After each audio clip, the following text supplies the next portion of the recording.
Hello and welcome. You're listening to the Cole Memo. I'm your host, Cole Preston. Every episode is released in audio, video, and transcript format. To find the transcript, audio, or video version of any episode, please refer to the description of the episode that you're listening to now. Within that description, you can find a link that will take you to our website, which will display the transcript for this episode in the platforms where you can find this episode in audio or video formats. If you're unable to locate the episode description on whichever platform you're listening from, simply take note of the episode number and visit thecolememo.com. You can use our search functionality to find the corresponding episode, and then you'll be able to access the audio, video, and transcript version of that episode. You might also find any links that we reference during this episode so that you might be able to do your own research or connect with people like the Illinois Hemp Growers Association. If you're not listening to this episode of the Cole Memo on Patreon, you're listening to this episode a little bit later than our patrons. To become a patron, go to thecolememo.com/Patreon. It only costs $3 a month. You get access to our episodes as they release. Another great way to support our show is at thecolememo.com/support.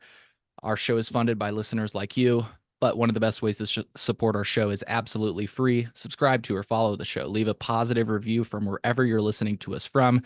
Favorite this episode, give it a thumbs up, leave a comment, or post a review.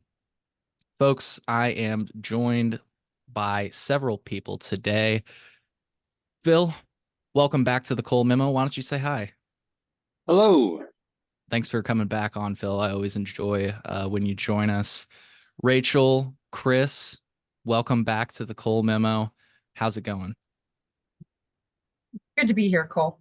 Thanks for having us back on. Absolutely. Absolutely. And you can find the Illinois Hemp Growers Association at IllinoisHGA.com. We'll have that link in the podcast description. I wanted to try and give a high level overview of how we got to where we are today. And feel free, Chris, Rachel, and Phil, because you're all, I respect you all so much because you're all so refined in cannabis policy and kind of the ongoings. So please feel free to jump in if I miss anything.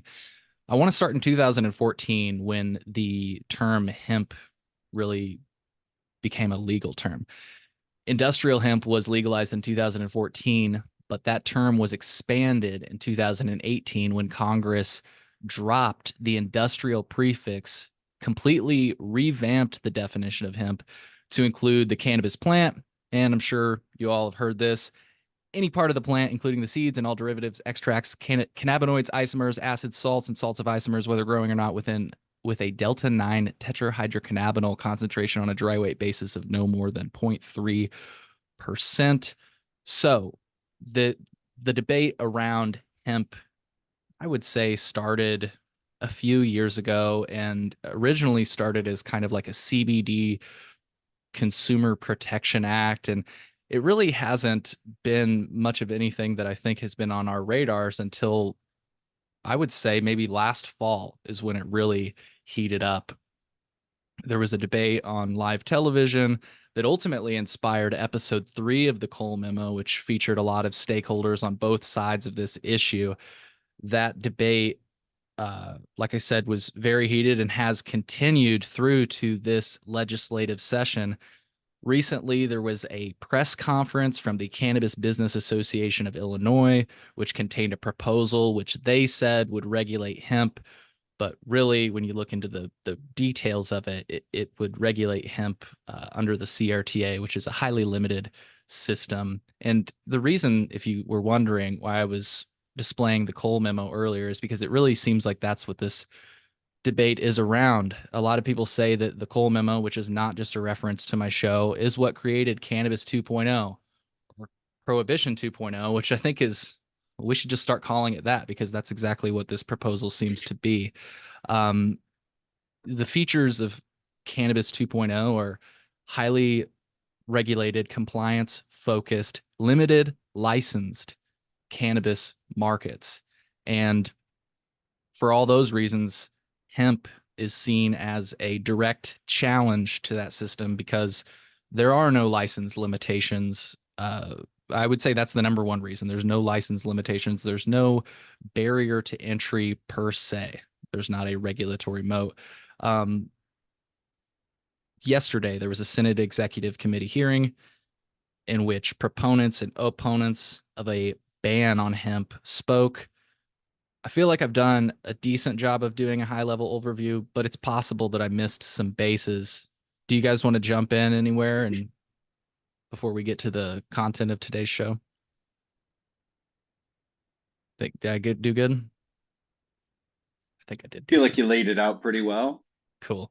There's a lot to this, folks. So I will just say that check out things like episode 3. And, I mentioned the press conference earlier that happened within the last few weeks. That press conference was related to the language that we're going to be discussing today. And we had Chris on specifically to recap that press conference and kind of respond line by line to what was said. So I guess maybe that'll springboard us into today's conversation. This conversation isn't about that bill. It is about that same language, which was put into another bill, a tactic called gut and replace. Chris, Rachel, where do we want to start today with this Senate Executive Committee hearing? The last thing I'll say is that I just produced a transcript on this, folks. So while we're listening to this, if you'd like to go through what we might be referring to, the transcript is at thecolememo.com. I'm displaying it right now. It was pretty enlightening to watch that session too, just to see like how legislators talk about this issue. Yeah. It seems like mostly they like just don't know a lot, and they know they don't know a lot. Yeah, I thought it was really painful to sit through that committee hearing. At times it was insulting. So, and I agree that it was very evident at times that not quite sure what they're talking about.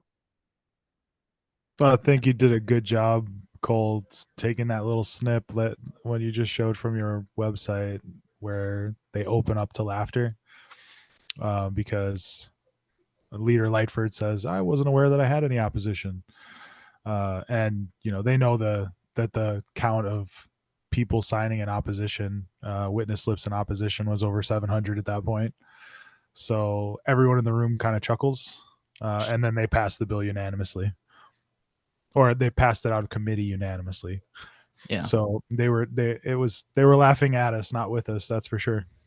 Can we watch that moment really quick? Yeah. Just watch it. Proponents, 682 opponents, 11 no position. Leader Lightford on your bill.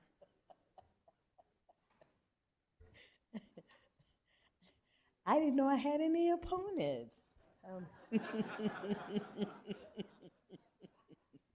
Well, let me share with you later. So, out of context, looks like an evil villain. Like, there are things that Leader Lightford has stood up for that I have respect for her on. So I want to be clear that today I'm not here to attack specifically Leader Lightford in any other context except for on this issue, which she seems to be very misinformed on. So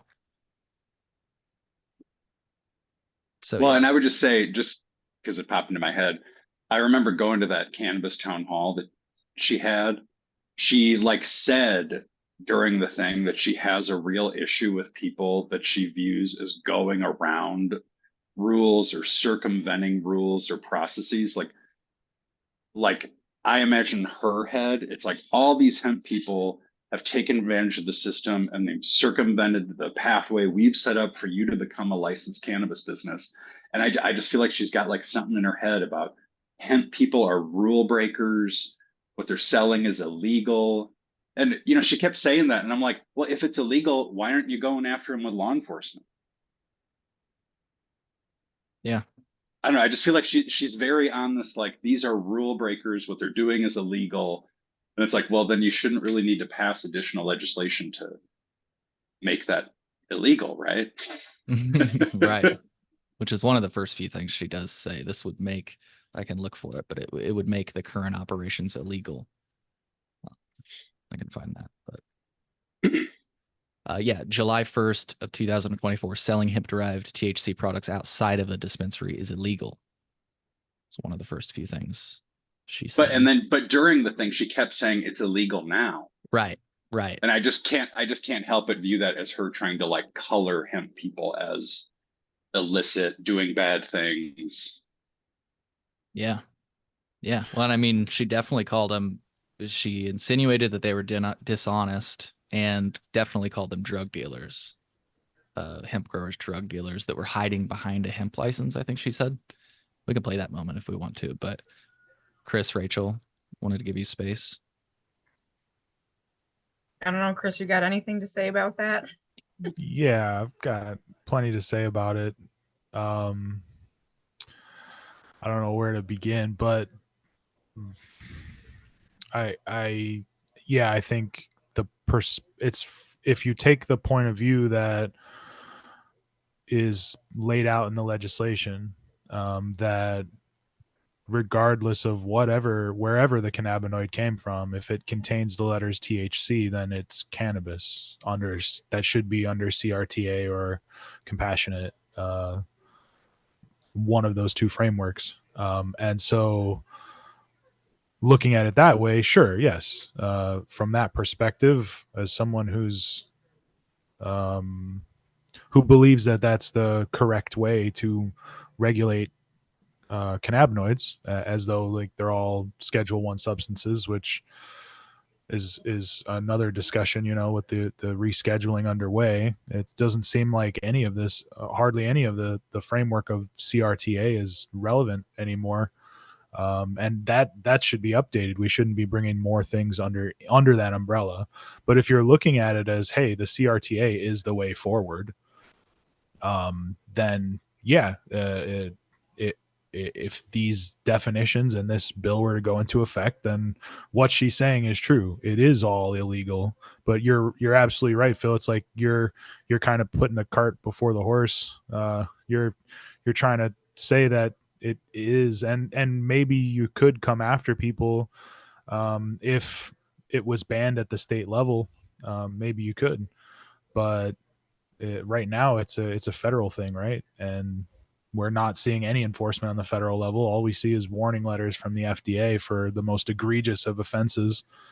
And other than that, I mean, you see an outstanding safety record across the board with all these products. So it's very clear that it's part of just an expansion of CRTA and the authority of the state to create tax revenue from cannabis and hemp. Yeah. And Phil, I thought you might like this one specifically. I was told earlier today that, perhaps maybe they've come up with this new tactic because of what has worked in the past. So for example, we're constantly talking about, is it legal? Because there are so many different ways in which people continue to be criminalized. colememo.com/is it legal for examples. They're almost using the same approach they used to legal cannabis back then. We're like, no, it's legal. You just have to have a license to participate in it. It's like, okay, how do I get a license? Well, you can go fuck yourself. That's how. Well, and during that hearing, Lightford was saying, she was like, yeah, if you want to sell cannabis, you just have to get a cannabis license. Right. Like it's like that's as easy as it is to get a hemp license. Mm-hmm. Yeah. And they specifically used how easy it is to set up shop as almost like a bad thing. I find that this part of it so interesting, and it takes me back to that press conference we watched, which again, folks, will have that listed in the podcast description. It's 81. Somebody asked, was the problem that we legalized it? Right? Because all of their complaints are a result of the legislation.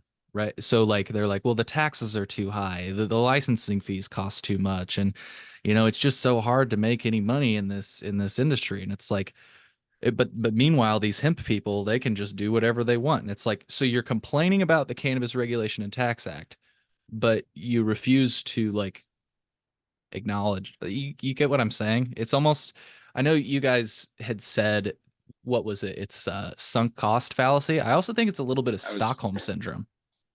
Yeah, I was just going to say that sunk cost fallacy, because I think we've talked about that before. Yeah, but I wanted to just add that I think it's a little bit of Stockholm syndrome. They're like standing up for the system that abused them. Yes, because they want everyone else to now be abused by it. Yeah. So, yeah. Well, I know we've kind of gone all over the place, Chris and Rachel. Was there anything specific with the legislation or anything that was specifically called out in the Senate Executive Committee that you wanted to start with today?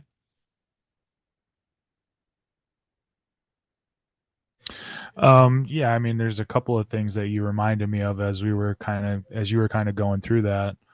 Um, but I mean, if so, anyway, let me explain kind of what I did, and then we can kind of talk about Yeah. any bit of that you find interesting. So I did go through to get into a little bit more detail about like the actual mechanics of the what's happening here at the legislative level. An amendment was filed. Amendment number 2, Senate Amendment number 2, was filed to House Bill 4293, and that was the 22nd. And now today, just a short time ago, they have filed Amendment number 3. So I've gone earlier today, right before they dropped the third amendment. Of course, I decided, all right, I'll sit down and go through the entire Second Amendment.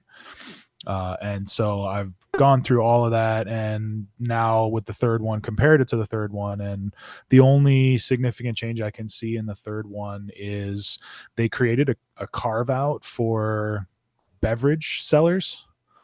So that specifically is really the only difference. It says any until January 2025, any beverage derived from hemp may be offered for sale or sold by a person licensed under the Liquor Control Act as a retailer or manufacturer that has retail privileges whose total sales of alcohol equal 90% or more of total sales, or an industrial hemp processor or hemp consumer product processor who also holds retail privileges as a manufacturer as provided under the Liquor Control Act. So basically, it's just giving them enough time to liquidate any beverages that they have. Provided that they only contain up to 10 milligrams per individual container of per can, essentially. So if you have 10,000 cans of 15 milligram beverages on your shelf, those, you're still kind of up a creek. Like it would be illegal to sell that if this goes into effect. So that's why it says at the beginning of this section, notwithstanding. So it's creating a very niche carve out, I think, because of some of the testimony from what was his name? I was Rachel, going to from say Ingrained. The Craft Brewers Guild. I can find his name, Right, but right. yeah. So they did create a very niche carve out for the brewers. But other than that, it's the only changes to the third amendment from the second are some clarifications.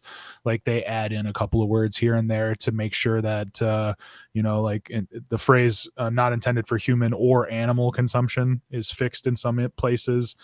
They add in the word manufacturer into like some of the list of things that you can't do, or prohibitions in section 10. Like they added the word manufacture into a list of all these other things like sell or distribute, et cetera, et cetera. So just minor changes like that for the third amendment. And so going through the second amendment, I mean, I think, I don't know how much we talked about this same type of thing that they're doing.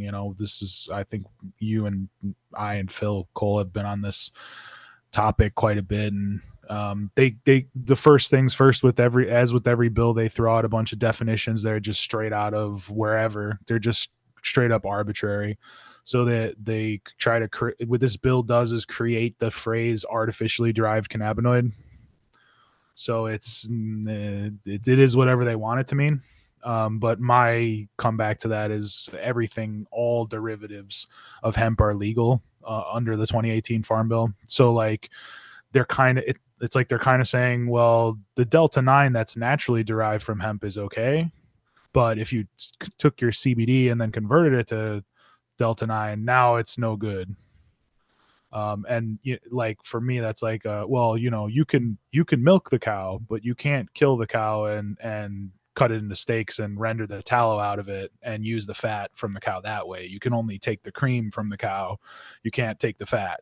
You know what I mean? Like that's basically the kind of rule making or like language that they're using here to create these sort of definitions that then the legislation goes to leverage against people and product categories and things like that. So they create the artificially derived cannabinoid definition.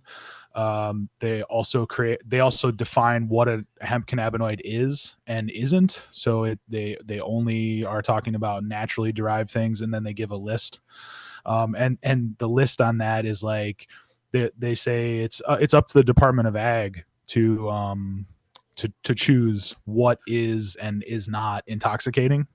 And so they just give a short list of, CBD, CBC, CBT, CBN. And it's like, my argument against that is like, first of all, it's really vague. It's totally arbitrary what is and what isn't hemp. Compared to the Farm Bill, it's all hemp. So if you're saying CBD is good and some of these other the molecules that contain the letters THC are not good, and that they're intoxicating, like, I think it could easily be argued that the list of non-intoxicating compounds here could be intoxicating. And I think I mentioned this before on the show. Like, if you take enough CBD or CBN, especially, you will get drowsy. So like, I would not recommend that you operate heavy machinery on like more than 50 milligrams of CBD or something like that. Probably not the best idea, especially not CBN. And they make like, sleep aid type, nighttime type gummies and medications that are, I would definitely avoid if you're, going to work that day. And under this list, that's fine. They're supposedly not intoxicating. So like, it's not really that it's intoxicating or has some psychoactive effect. It's that specifically THC, they want to have a monopoly on anything that contains the letter THC. So that's why they create this definition of what they're defining as a hemp cannabinoid, which is just the ones that they're not interested in selling.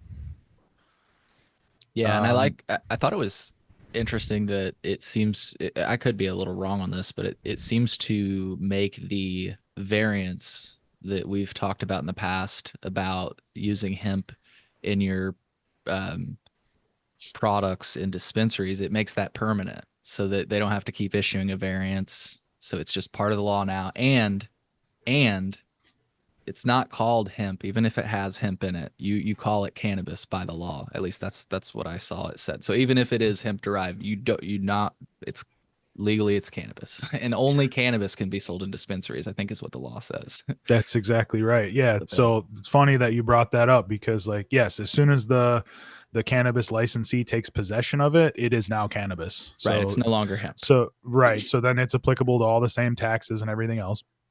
But also now that section becomes incredibly confusing because of this bill, because now they're saying, because that policy was written when anyone could be a hemp processor or whatever, or hemp farmer or whatever. Now it's like the only people that can actually deal with hemp cannabinoids are already CRTA people. So who is this really for anymore? I don't know a single person who might benefit from this. Like, I just feel like it's just an indicator that they didn't really do like extensive stakeholder engagement here, like from the hemp industry at least, like, because they kind of legislated themselves into a corner with this. Like, I think is definitely on a list, somebody's wants or wish list somewhere, and now they're just saying like, this is how it's going to work. But if we try, and I think I discussed this last time, it's like some of these things that they write, it just doesn't, when you follow them mechanically or logically, like, it just doesn't go anywhere. Well, and this is one of those things. So I asked that over and over, like, who is this for anymore? Right. Well, that's what an individual said to me earlier today. It's like they're able to say, no, we're not banning hemp, we're regulating it. But then you get lost in what the regulation means. So then you're like, okay, they're not the bad guy. They don't believe in prohibition. They just want to regulate it. But what they don't tell you is that, like, only those state ordained individuals get it. And I don't mean to return too much back to this point, but I just have to, like, you have to make this point. I've got a can right in front of me.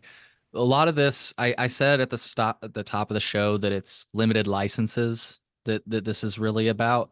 the way that they say that without saying limited licenses is that this is a direct competitor to social equity. Because mind you, we baked limited licensing in to social equity. So social equity is Well, primary.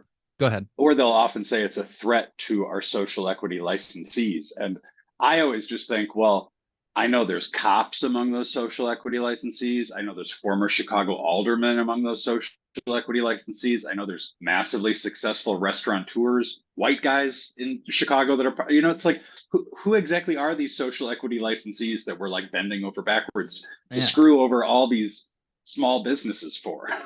And meanwhile, I have a drink in front of me that's made by a social equity licensee, hemp-derived cannabis. They are licensed under the CRTA. They also sell their hemp-derived products, and they're not complaining. It's a But very tasty drink too. that very beverage would not be allowed under this bill. Exactly. Because No, you're right. The milligram caps are much lower than what you've got there. Yep. Well, and you would have to drink 5 cans to have the same effect. Right. That's River Bluff, right? Mm-hmm. So River Bluff, the reason they even started the hemp business was because they didn't have financing to get their cannabis business off the ground. And it was much cheaper and easier to start their hemp business and start selling products that way. So they at least had money coming in, and then they could get their cannabis operations off the ground. It's like, maybe Illinois should look at that, consider the problems they've made for people, and try to get these two things to be like on the same page. Yeah. I just think it's not a coincidence that you put social equity as like your shooting dummies, the people in the front lines, like, oh, these are the people, like you said, that are being directly threatened or directly affected. But really, it's big cannabis that has a vested interest in making sure that, these regulatory moats remain a feature.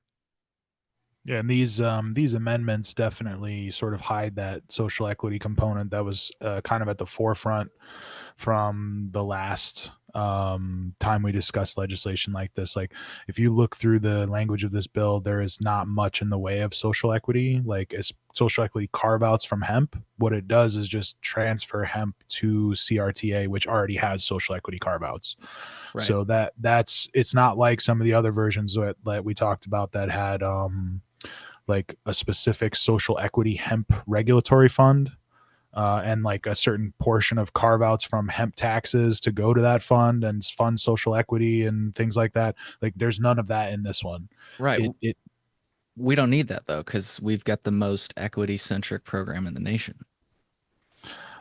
Yeah, exactly. So the point I'm trying to make is, of course, hemp is is pretty much as free and broadly accessible as you can get, and what previous bills had done is, again, totally like miss the forest for the trees and think that a social equity component is necessary in the hemp industry.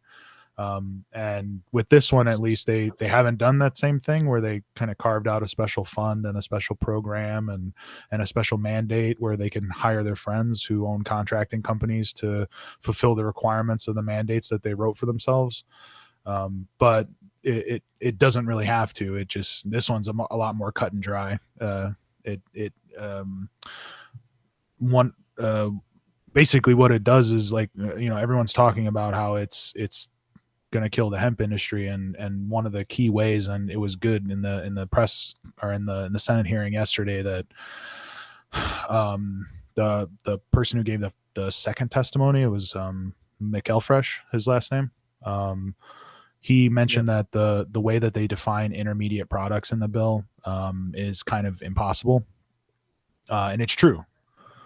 And we may have talked about this before, but they what they're saying is even the intermediate products can't have 0.3 more than 0.3 THC, and that's total. So when you do crude extraction, you basically 7x all the cannabinoids in your product. Like, you're removing the plant matter, you're increasing if you go from, say, like your typical biomass input is like 8%, and then it's right around that 0.3% threshold is 8% CBD, 0.3 THC.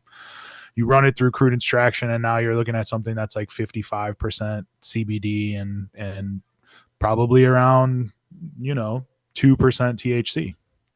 And so just that initial step, that kind of enables a lot of the full spectrum hemp products and everything else that's in the industry. This bill does make that not allowed.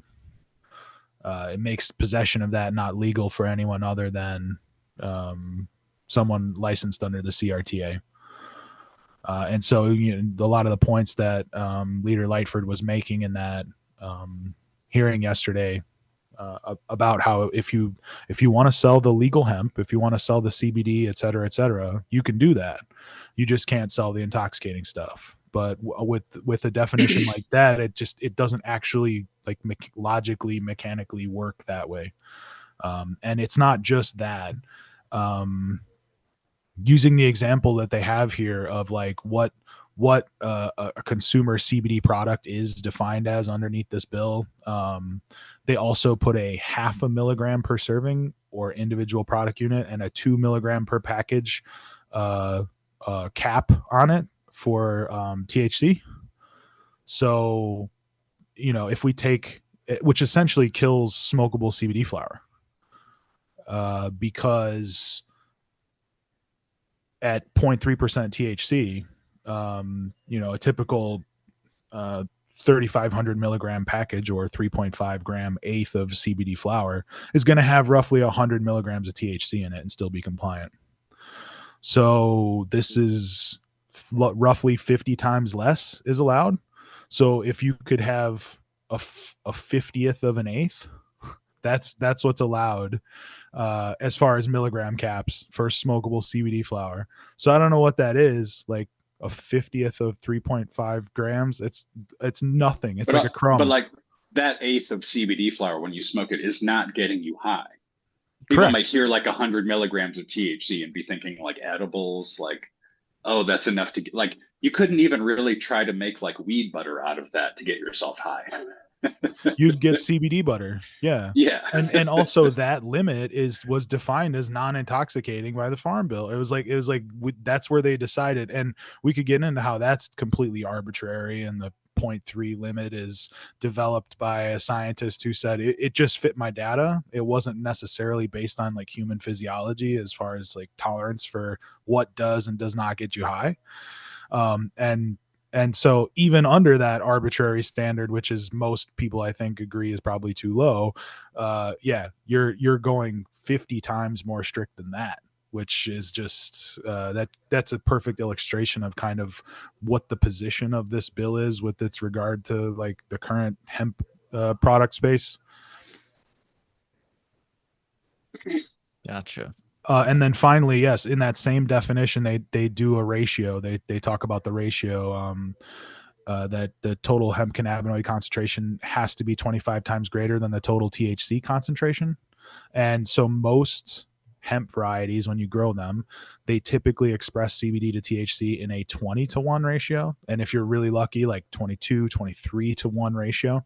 And so this is, again, requiring a 25-to-1 ratio, which it's nearly impossible to meet. So they offer like, it's like a trifecta of nearly impossible or just outright impossible requirements for hemp CBD products.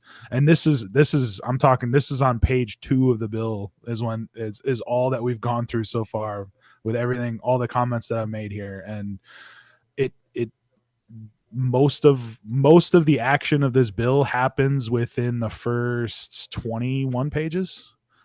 After that, it kind of goes into amending different other codes that are affected by it. But like the real meat and potatoes of this is all in the first 20 some pages. Gotcha. Yeah, this is and we did this markup today, and we shared it somewhat widely with our connections. And so anybody who's interested in reading this, I'm happy to share it. It's, hopefully this is the last couple of days of this session. And if this can help give anyone ammunition to contact their reps or any representatives out there that are listening or watching. Yeah, feel free to check this out. As I've got comments up and down the entire thing, just as detailed as what I've shared so far. Yeah. Just heard some thunder outside. It's storming here in central Illinois. So I'm curious. I actually printed out the list of proponents and opponents on my article that I produced, which once again, folks, if you want to read it, it's in the episode description.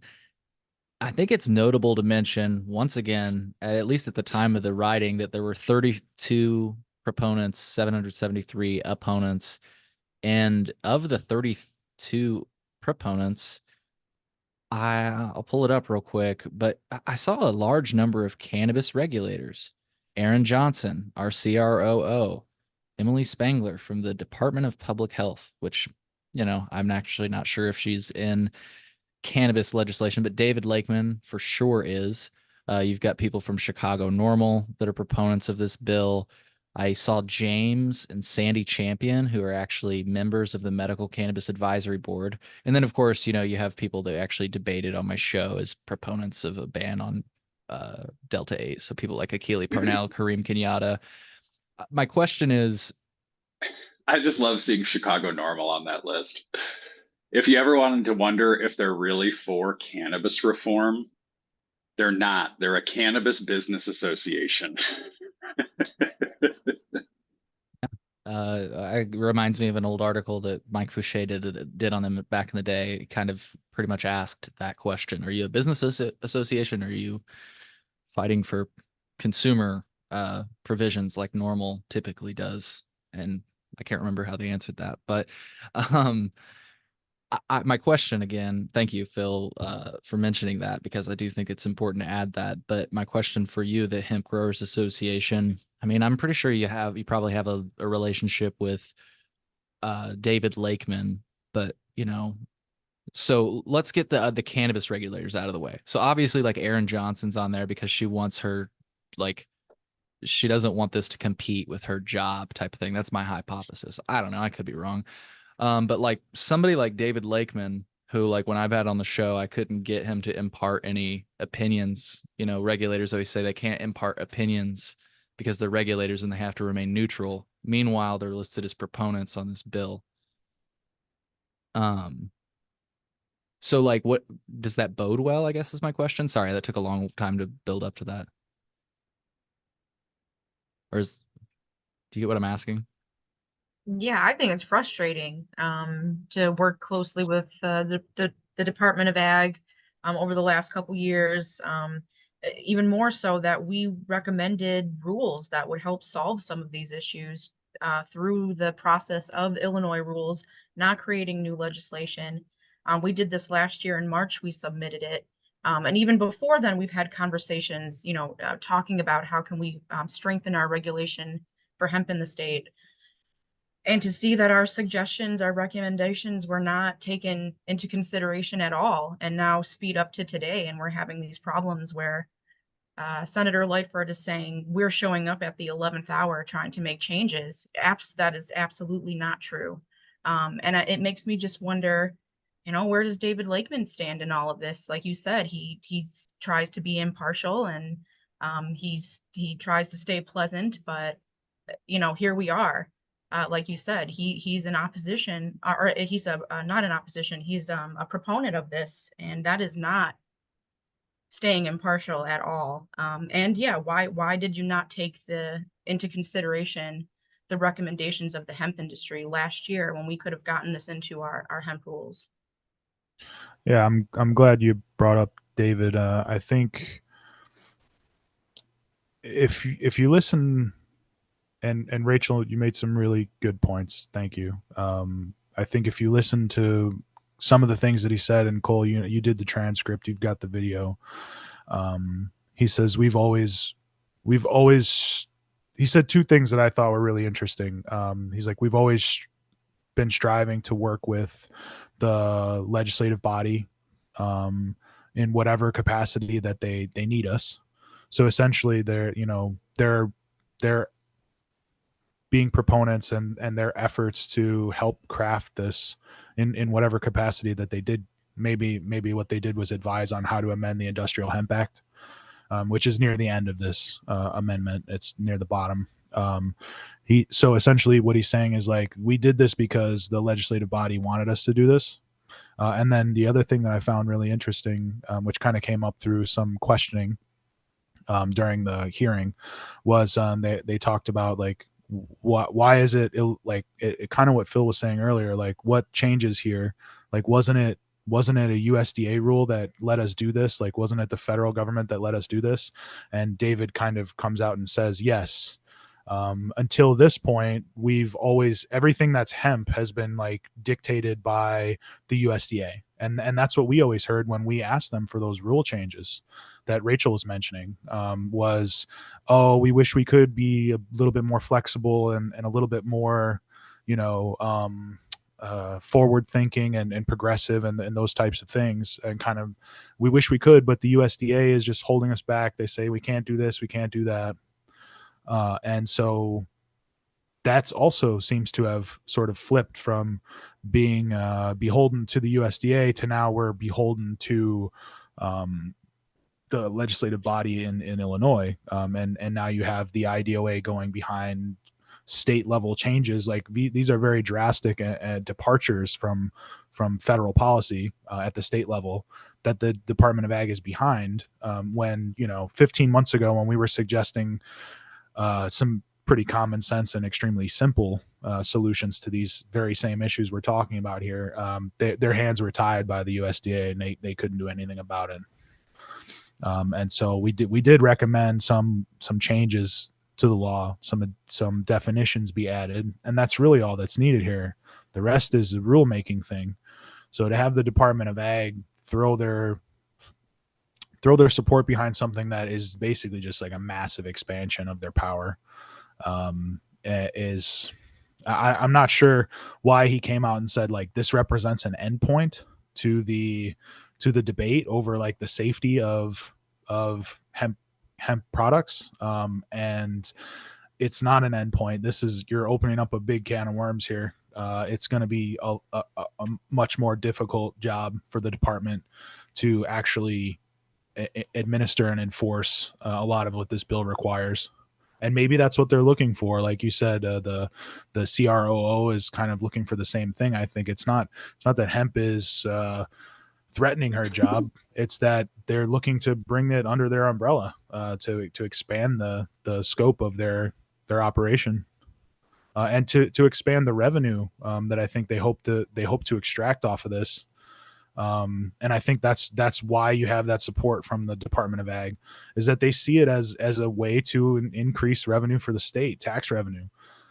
And the problem is what they're doing with this bill is they're restricting the products that are allowed, and they're restricting the channels in which you can distribute those products.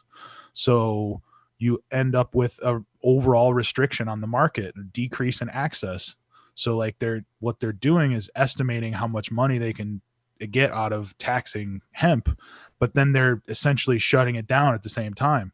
So it's like you created this huge infrastructure that's going to be expensive, and also you've probably eliminated 75 to 80, 85, 95% of the market by restricting supply and distribution. I don't know if I you just saw also the. I just Oh, go also ahead. thought it was so disingenuous for Aaron Johnson. I've heard her say this like multiple times, like over her time there, that she'll be like, we have the most diverse cannabis market in the country. And like Cole and I, we always talk about, well, how much money are those people making? Because it's certainly not proportional to their Yeah. How like much market share racial do they have? representation. Yeah, like maybe, let's say it's 50% of the licenses are with black owners these days. They're still getting like 3 or 4% of the profits. Yeah, no doubt. And I don't think I could put it much shorter than this. I was displaying David Lakeman's own words just a moment ago. The department's goals and the administration's goals in the administration of this program are to emulate our mission on the cannabis side. And then here's our buzzwords: to ensure equitable. That's limited license, well regulated, kind of like doubling down on what limited licenses, and safe. Just a buzzword to make people happy. Because Well, and part of me just wonders if these people have like post-government job aspirations, like not to totally impugn their motives, but we've seen with other people like that guy Jeff Cox, who was at IDPH, or even Toy Hutchinson, the first crew, they putz around in this job for a little bit, they don't really do much, and then they move off and they work for PTS, or they move off and they get a job with the Marijuana Policy Project. Who apparently loves to set up these limited license markets in states that they work on legislation in. Yeah, I mean, on one hand, you can't blame them because it's legal, and they can probably effectively double their salary if they make the jump from government to private. I don't think that's what David Lakeman's looking for. I think he is genuinely passionate about government work, and that he does have a good understanding of cannabis and regulation in general. But that I think that he's been a big supporter of like the CANRA side of things, like the hyper regulation is what I like to call it. And it's all based around the Schedule 1 thing. It's like we got to get this Schedule 1 thing out of our heads. It's going away. It makes no sense to treat this like Schedule 1 anymore.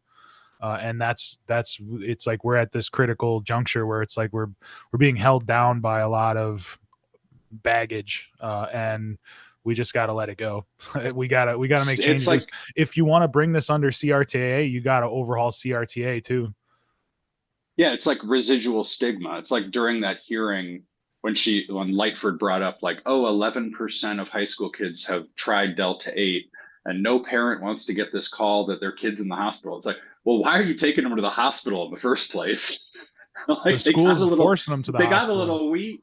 I mean, I'm sure it's a liability and an insurance thing, but like, I just feel like that's like a bigger picture of like just how stigmatized this stuff is. It's like any idiot knows some kid got a little weed, just sit them on the couch and tell them it's going to be okay. Put on a cartoon. It seems like they give them popsicles most of the time when they wind up in the hospital. So. Yeah.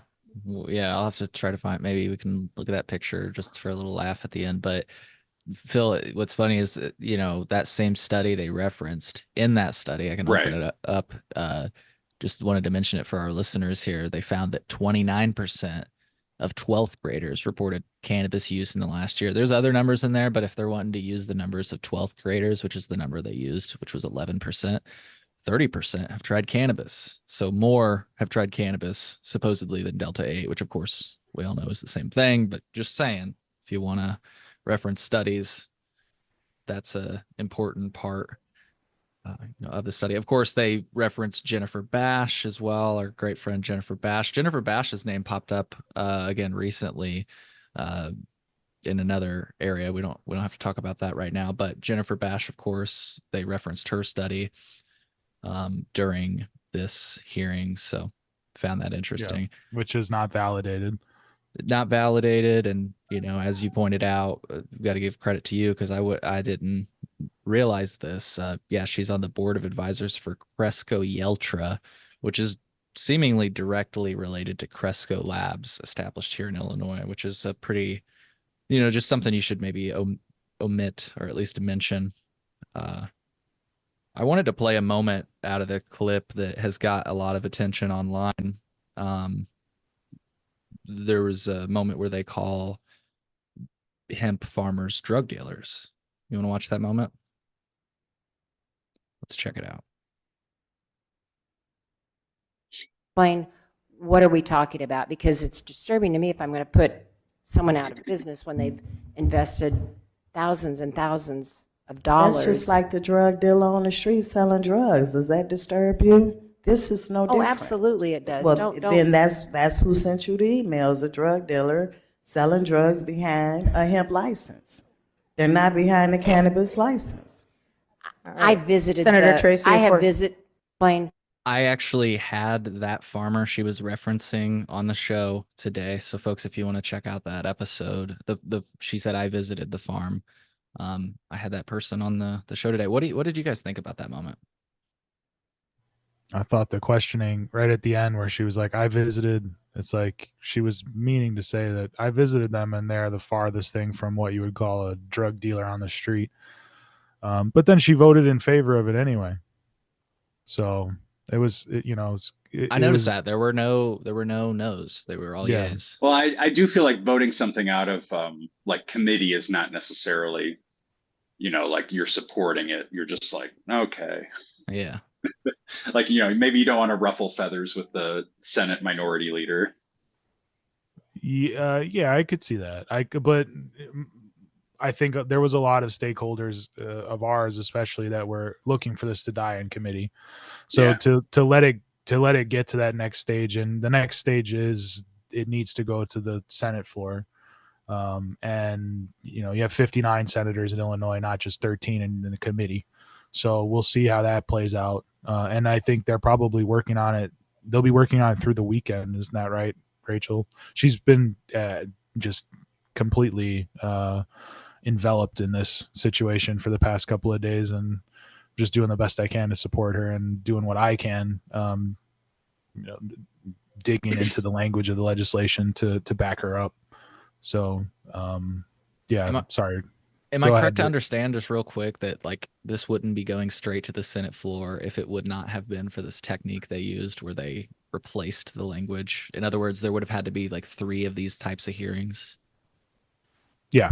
That's why they called Rachel's name for her to show up, because we were aware that this was happening, but because they didn't follow the process, we didn't have enough time to organize it. I mean, we're it's several hour trip away, and when you find out about this at noon that this is happening, and that you need to give testimony at 4 p.m., it's nearly impossible. And yeah, so it's already up for a vote, and it probably shouldn't be. And then they call you guys out for being last minute when they call it that day. Yeah, and that goes back to what you were saying about how she's always very much like, you need to follow the rules.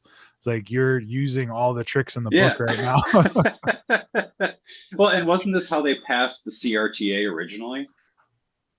Like, which was Oh, why no one really saw it for much before it was like presented. And, it's like you had Kelly Cassidy and Heather Staines out there for like a couple years before I'm being like, we're traveling to all these states that have legalized, we're checking out these markets, we're doing town halls, we're taking in input. And then like a week before the thing was supposed to be presented, no one had any idea what was going to be in it.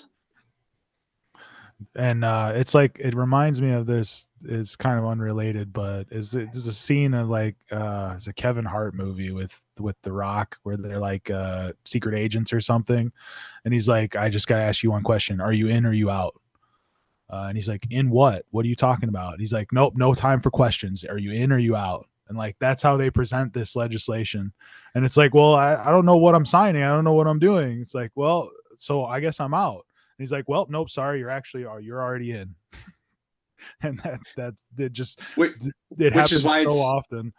Well, which is why it's so funny that she's during that hearing being like, oh, you guys have all these 11th hour complaints with our amendment here. Like, what? No, I've got myself.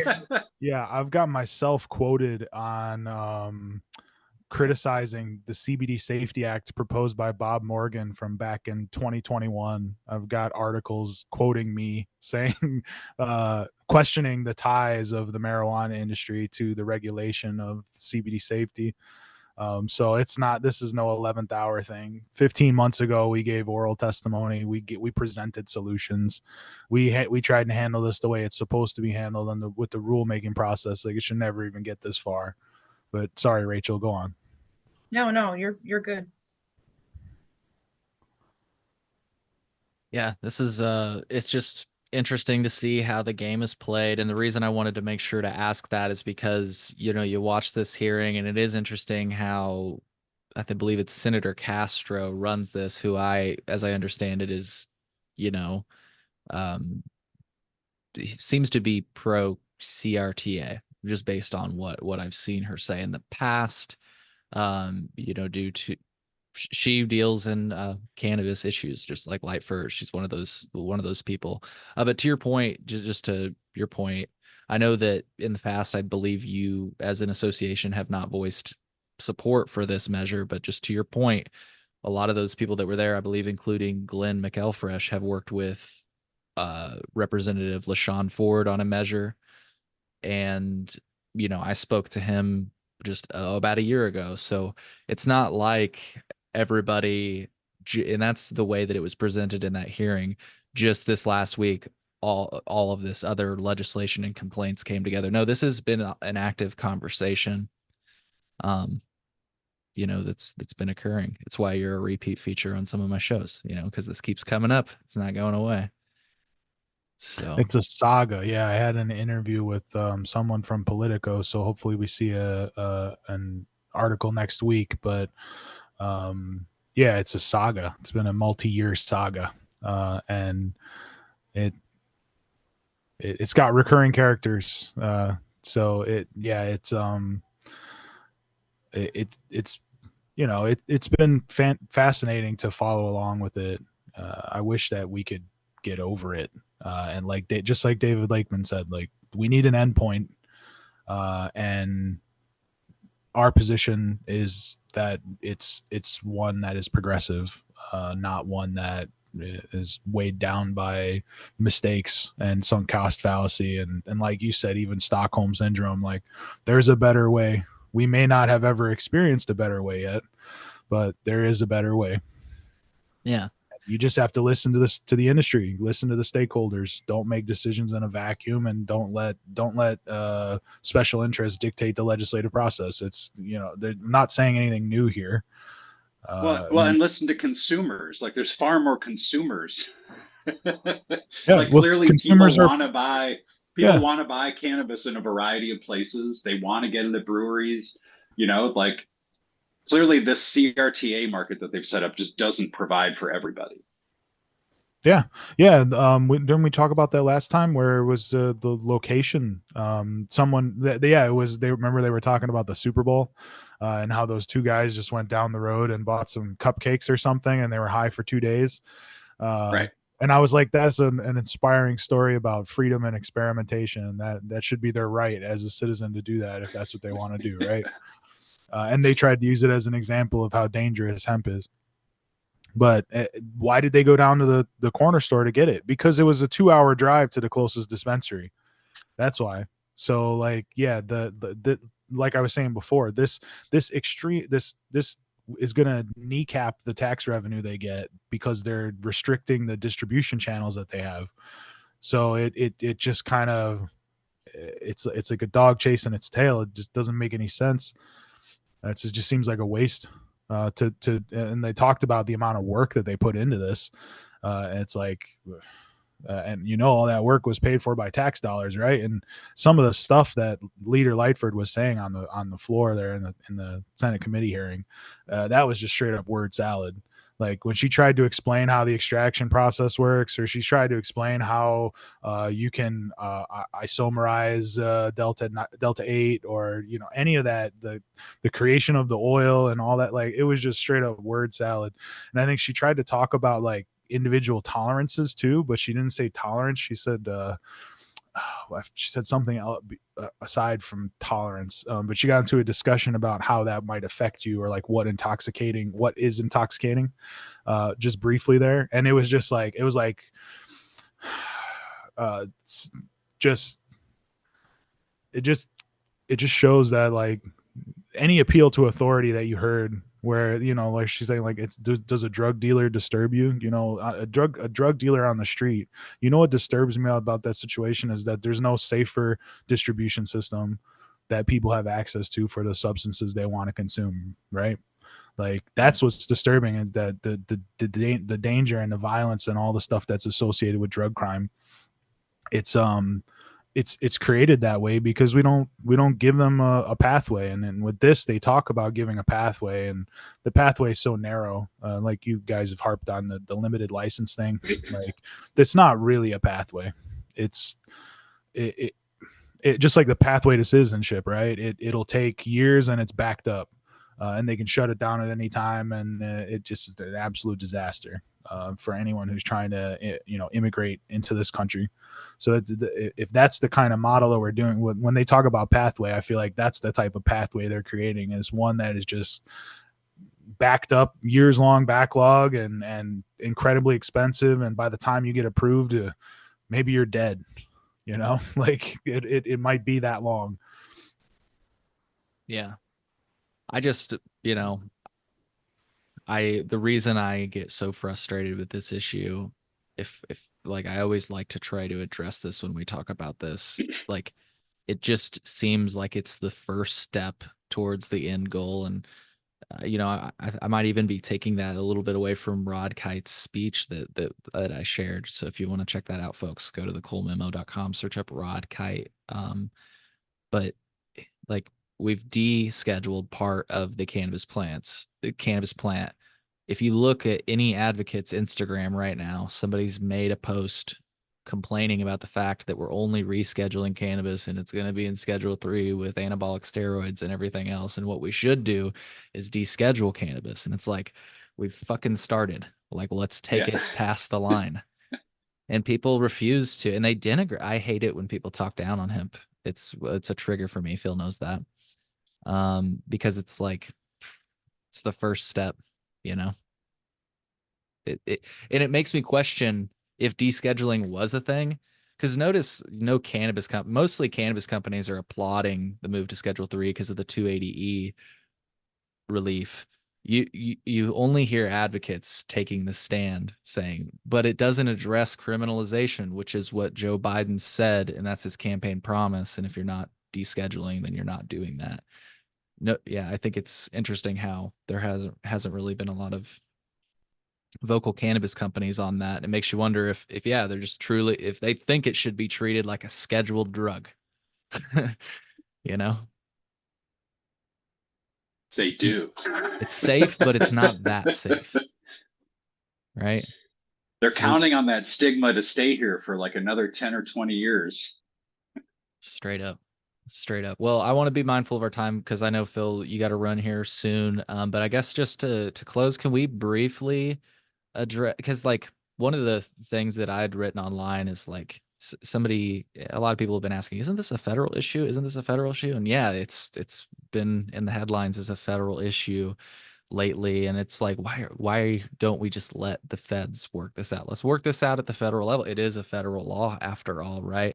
And so, of course, we've got our friend from Illinois that is having her thoughts about a lot of different things, but she doesn't like hemp. Can you give us some? I know we talked about Illinois, and maybe you've kind of been like in the forest, not looking at the federal level, but do you have any thoughts before we go on what's going on at the federal level? Yeah, it just seems like the hemp portion of the farm bill just got lumped in with a bunch of other policies.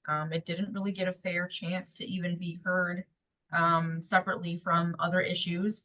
It didn't get time to be heard. From what I gather from the hemp industry across the country, are we disheartened by this? Absolutely. But it's not over yet. There's still a lot of time. And it seems like there's a lot of general opposition to this version of the Farm Bill in general. And there's another version still coming out. So is it disappointing to see that happen in coming out of our state? Absolutely. But I know for a matter of fact that we have some folks in the state who are working who are her constituents, who are working, at that level, to come back with some information for her to share, as far and wide as we can. And I'm sure it'll make its way to her too. Yeah, I'm really bothered by the fact that they are specifically calling out seeds in the legislation. Yeah, all of it is just, that title was really funny on that article that you pulled up. Yeah, no, it's ridiculous. It's ridiculous. Yeah. And, there's been so much effort, this has been a multi-year effort, just like here in the States. It's been a multi-year effort at a federal level. The hemp industry from across the country getting together with representatives to make sure that their voices and their concerns and their suggestions are heard when it comes down to, getting on the wire. So yeah, like I said, everyone's pretty disappointed by this, but we're not, by any means do we feel like this is the end and we're defeated. There's still work to do and opportunity. Yeah. Yeah. Well said. Well, Phil, I wanted to give you space. I know you and I both looked at this, we watched this hearing as it was happening and such. Anything that you thought of or saw that we didn't touch on today? I mean, I think I mostly said what I thought. Sweet. Sweet. Just wanted to give you space. I know I was doing a lot of steering today. I wanted to make sure that we stayed within our time frame. I wanted to end the show with a fun fact. I will just say I love THCA and everything else, which, people, we've talked about it in the past. Folks, Google THCA. You can learn all about it. It's the reason why, just to put it shortly, you have to decarb your weed when you're making brownies. It's the reason why when you smoke it, you get high. THCA converts to THC, our favorite thing. And our fun fact for today is that in 1940, Roger Adams identified and synthesized the CBD cannabinoid. Through that, he also synthesized CBD into THC and Delta 8. He was one of the first individuals to identify the chemical structure for THC, even though credit is usually given to another person. Adams was the department head of chemistry at the University of Illinois from 1926 to 1954. If you go to Champaign, Illinois today, there are buildings that have his name on the side of it.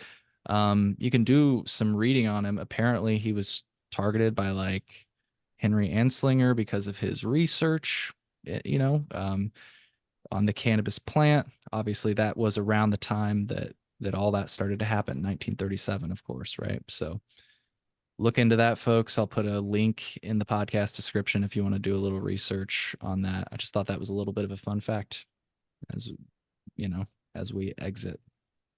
Cannabis has been synthesized in Illinois for many years. It was first identified in Illinois. So cheers to that. Yeah. I love that. And another Illinois factoid, there's a specific type of mycorrhizal fungus that only accumulates near the roots of cannabis plants that was also discovered at the University of Illinois, I think. Well, yeah, So Illinois. yeah, and even to today, the University of Illinois probably has the most impactful hemp research program in the state. And we haven't mentioned it yet tonight, but they have a huge event coming up in August. And yeah, I'd really like to get the word out about that one, and I think turn that over to Rachel because she's spearheading that effort. And we were there last year, and then this year it's going to be much bigger. And last year it was already excellent. But what they're doing down there, especially with the industrial side, with the fiber and grain side, the work of Dr. Lee and his whole staff there, Dana and Gabby and everyone else, just an incredible group of people who literally they put on the best display of hemp plants in the whole. So if you want to get down there and check that out, it's beautiful. The sights and the smells and the people are just incredible. Yeah, and sometimes you might even see me out there. Yeah, and then Cole will be hiding in the plants and he'll just pop out and like scare the shit out of you. Yep. Yeah, Like and Cole, we would love you to go. It's gonna, like Chris said, it's gonna be big. The National Hemp Association is gonna be there. City of Decatur, we've invited lots of representatives who we've heard are going to be in attendance too. We're not just talking about the amazing, excellent research that Dr. Lee is doing, working with hemp and is sustainable, moving forward with sustainability and energy crops, and again, crop yield also. So like Chris said, high level research going on in these fields at UIUC and Urbana-Champaign. And we'll also be talking about that grant, the Lake Decatur or the oh yeah, Decatur watershed remediation. I'm scrambling it all up, but we'll be talking about that grant too, and working to remediate water and soil using hemp in Decatur. Yeah. If you guys are interested in that, I'll try to link our episode where we talked about that. I'll find that.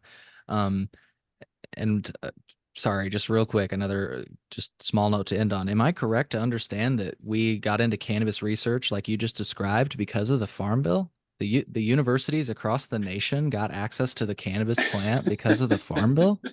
Gosh, that Farm Bill's so bad. Yeah, and what they're doing is revolutionizing our agronomic system. Yeah. One quick mention about the show last week tonight with John Oliver just did a piece on corn. The statistic that they threw out there was that the value of the corn market's about $90 billion. And in the U.S. And then you look at some of the recent data that's come out of Bo Whitney and his estimates on what the size of the hemp market is, and he estimated about 28 billion. So we're already 30% of the way there to competing with corn, and we haven't even gotten started yet, I guess is one way to look at it, because that's mostly just from the cannabinoid side. So I think there's, it needs to be taken seriously at this point, because it's a major contributor to the economy, and as evidenced by just a straight gross comparison to corn. We're already, well established, and we should be moving forward, not backward. Oh yeah. Well, on that note, I think we should close. Rachel and Chris, I want to thank you both for joining me. And of course, Phil, thank you for joining the conversation. Like I said, I always love it when you join. Folks, I hope you found value in this episode of the Cole Memo. Go to IllinoisHGA.com if you want to stay apprised of all the details. Sign up for the email list. Pro tip, you get emails. Pretty awesome. You get to stay in the loop. So, and not only for crazy happenings like what we covered today, but for cool things like the event we just mentioned or disc golf. We do that from time to time. So stay in the loop, and join the fun. All right. Well, we'll see you on the next episode of the Cole Memo. Take care.